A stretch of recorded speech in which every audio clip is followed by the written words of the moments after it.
আসসালামু আলাইকুম রহমতুল্লাহ। তো ছাদ ঢালাইয়ে বিশেষ কিছু ইঞ্জিনিয়ারিং ট্রিক্স রয়েছে, যেগুলো চেক আপ করে তারপরে ছাদ ঢালাই দিতে হয়। তো আমি সিভিল ইঞ্জিনিয়ার না, আমি ইলেকট্রিক কাজ করি এখানে। তো তারপরেও আমরা যেহেতু অনেক জায়গায় ছাদ ঢালাইয়ের কাজ দেখি, সবগুলো ছাদের কাজ কিন্তু একরকম হয় না, কোনোটা ভালো হয় কোনোটা খারাপ হয়।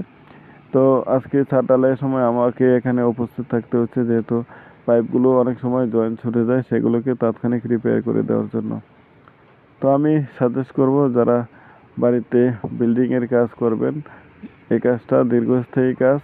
তো এখানে তাড়াহুড়া করে লাভ নেই বা তাড়াহুড়া করা উচিত নয়। আপনার ছাদটা সম্পূর্ণ রড বাইন্ডিং হয়েছে কিনা, ছাদটা সম্পূর্ণ লেভেল হয়েছে কিনা, বা আরও অনেক দিক রয়েছে, সেগুলো চেক আপ করে তারপরে ছাদ ঢালাই দেওয়া উচিত।